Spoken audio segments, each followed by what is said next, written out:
মিস্ত্রি ছাড়া যদি গাছ কাটা না যায়, মিস্ত্রি ছাড়া যদি নৌকা না হয়, মাঝি ছাড়া যদি নৌকা না চলে, আসমান জমিন পূর্ব দিকের সূর্য পশ্চিম দিকে অস্ত যায়, আবার সেই রাত্রে চন্দ্র উঠায়, দিনে সূর্য ওঠে, আসমান জমিন বড় বড় পাহাড়, এগুলো আমিও বানাই নাই, তুই বানাস নাই, তোর বাপে বানাই নাই, তাহলে কে বানাইছে?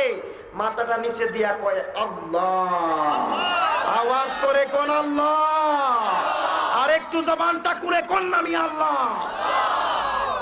বুঝে আসছে? বহসটা হইতে গেছে, বুঝে আসছে? এই জন্য কবি কয় বহসের ক্ষেত্রে সবসময় খালি দলিল দেওয়ার নাই, কারণ দলিল দ্বারা যদি বহস হইতো, ইমামে ফখরুদ্দিন রাজি রহমাতুল্লাহ 100 দলিল দেওয়ার পরে হইল না বিনা দলিলে আল্লাহ, ঠিক কিনা কম? কারণ শয়তানেরা দলিল বেশি বেশি কইরা শিখে। কারণ হইল আমরা বিশ্বাস করি আল্লাহ এক, অতএব লা ইলাহা ইল্লাল্লাহ এটার উপরে আমরা বিশ্বাস। আর কোন দলিল লাগে? আর কোন দলিল লাগে? তাহলে ওই ফখরুদ্দিন রাজি রহমাতুল্লাহ কেন তিনি 100 দলিল দেওয়ার পরেও, 99টা দলিল দেওয়ার পরেও ওই নজমুদ্দিন কুবরার ফানি সিরা খাইয়া কইছেন ও হবি শয়তান, বিনা দলিলে আল্লাহ এক, শয়তান হইল্লা হাওলা হইয়া বাইকে গেছে, ঠিক কিনা কর? আওয়াজ করে কোন ঠিক কিনা? তাহলে বোঝা গেল শয়তানের কাছে দলিল নাই, শয়তানের কাছে হচ্ছে কাবাব মে হাড্ডি হে গাল মে কুচ কালা হে, যত ফারা যায় তো তুই দেওয়ান, ঠিক কিনা কর? আওয়াজ করে কোন ঠিক কিনা? তবে ওই কবি বলে বুদ্ধির ঘরে যুক্তি আছে, বুদ্ধির সাল কুমড়া, সব বুদ্ধির মাথায় বাড়ি, এক কানা লাল ছামড়া, অতএব লাল ছামড়ার ক্যাপাসিটিও মাঝে মধ্যে দেখানি লাগে। আওয়াজ করে কোন ঠিক কিনা?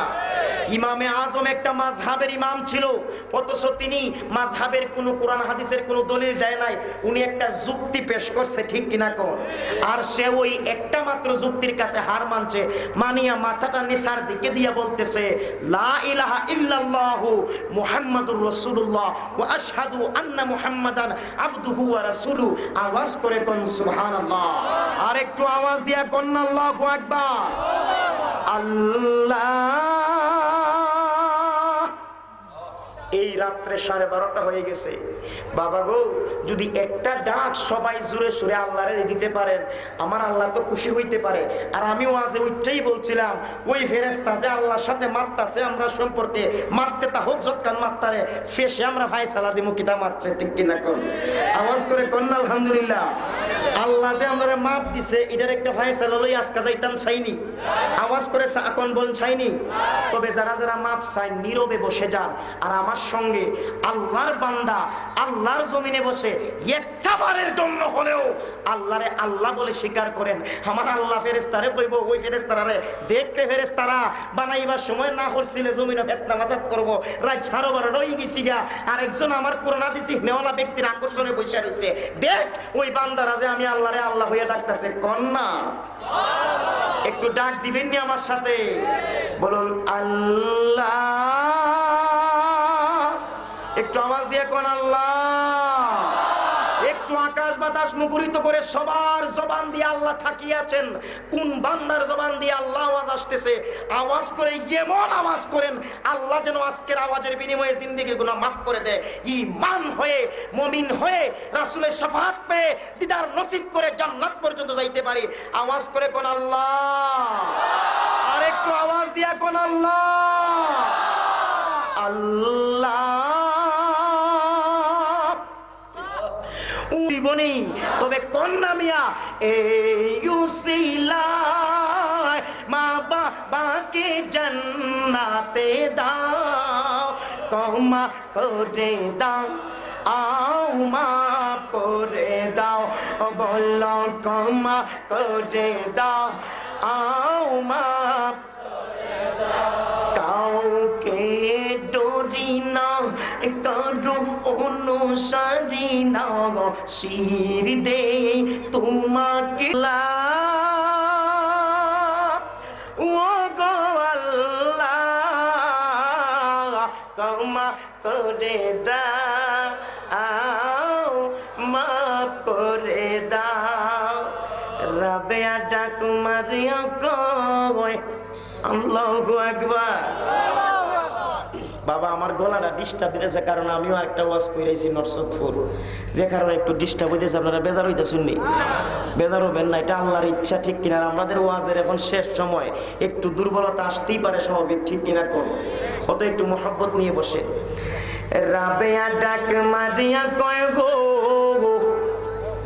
ও যুবক, তোমার প্রথম প্রশ্নের জবাব পাইলানি। সুবহানাল্লাহ।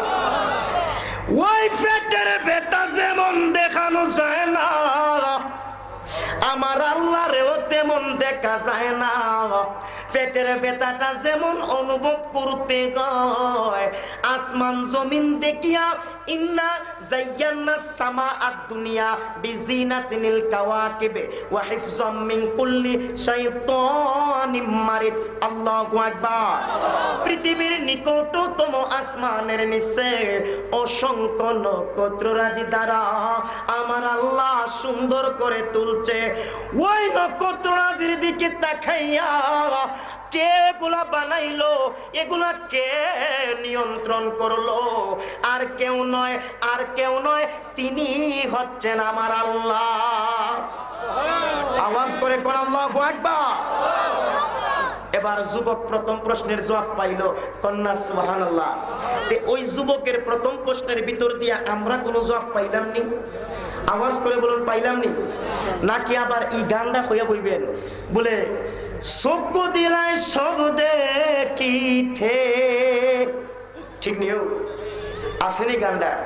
ভালো লাগেনি মাঝে মাঝে? চক্ষু দিলায় সব দেখিতে, দিলায় না দয়াল তোমায় দেখার অধিকার। তাহলে বলো দয়াল, এ চোখের কিলো ছিল কি দরকার, ঠিক কিনা? কর হে উচ্চাত হয়, ও মাবুদ, চক্ষু দিলায় সব দেখিতে, ও আল্লাহ তোমার ওই দেখবার অধিকার দিলায় না।